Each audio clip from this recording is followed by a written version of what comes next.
Make the most out of your time at work with Karen Gately, leadership and people management specialist.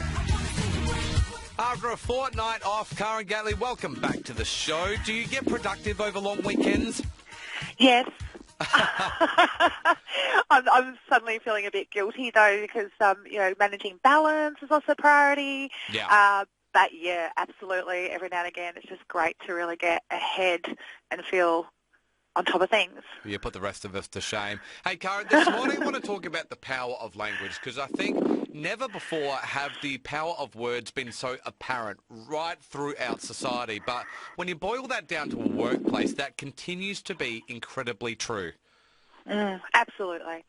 You know, it's undeniably the case that words reverberate, they resonate, they hang around, they impact. You know, so not only do they create culture, but they create scars, they create wounds, you know, but they also create seeds of hope and optimism and joy or whatever the positive emotions are that we need in order to be our best in any area of life. Being, careful, impeccable, deliberate with our words is fundamental. Well, let's start on the bad. Let's start on the things that we should be avoiding saying in the workplace. What about a little bit of in-office gossip or even talking about the boss to your workmates? Is this something that we should be completely avoiding? Yeah, look, I think, again, let's be human. If there is a conversation we're having that is far from ideal, let's at least make sure that we're keeping it tidy in terms of our language, in terms of our respectfulness. I overhear people talking about others. Well, let me rephrase that, overhear them. I tune into conversations. You eavesdrop. Oh, that's okay. Everywhere I go. And I really can't help it, to be honest. And the tone that some people are bringing to conversations, whether they're talking about their boss, whether they're talking about their husband, it really is important that we are being kind. So if you want to be disrespectful to the boss or, critical of the boss, then take a step back before, starting to personalising the issue and attacking them and using unkind language. Is there anything else we should be avoiding talking about in the workplace? If we're in America, I'd say Donald Trump. Yeah, politics for sure. Politics in general.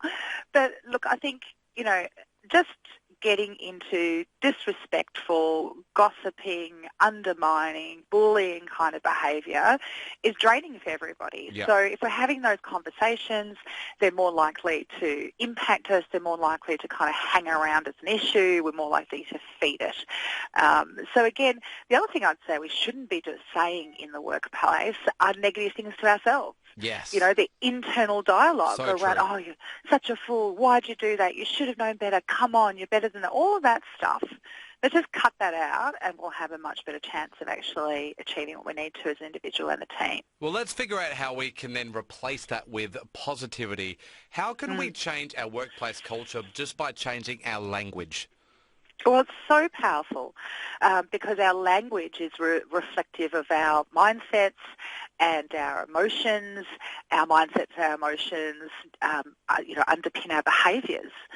So, even if we're if we want to shift our own attitude, we want to shift a culture, and we just start committing to certain words of optimism or attitudes, then our behaviour will follow that. Our behaviour will start to be a part of that. Yeah, for sure. So, it's incredible how powerful it can be to get people zeroed in on a group of values, for example, core words, key words that they understand what they mean, and they can obviously recall those easily to then guide our decision-making and our behaviours. So again, there's so much power in positive language, enabling language, accountable language. Now, as a parent, I'm aware of the power of positive encouragement to reinforce good behaviour by talking it up to the kid. You've done such a great job. That's amazing. Does that still work with older people in a workplace? Yes. We're simple beings, aren't we? Yeah, that's That's right. The clue there is authenticity, and being real. Yeah. So if you're sounding patronising, you sound like you're talking to a young kid, then no, it's not going to work. People just go, yeah, okay. But also it depends on the character. So some people don't want that in front of the team praise, Yeah, and that okay, it's sort that's of good over. to know. Yeah, over the top, kind of like, oh, dude, so proud of you, may not resonate for everybody. Other people prefer a quiet pat on the back, in a one-to-one. Like, I was really pleased with that. That was really awesome. Good on you. Yep. Is something that's going to resonate more with that human. I think that's something that everyone needs to know, that they're doing a good job, whether that is on a public stage or private. I think that's a really good consideration there as well, Karen. We're going to catch up with you again next Monday. Karen, great job. That was a wonderful segment. Oh, I feel so validated and appreciated. You really are an important part of my professional life. Thank you. And scene. Well done, Karen. We've all learned something today.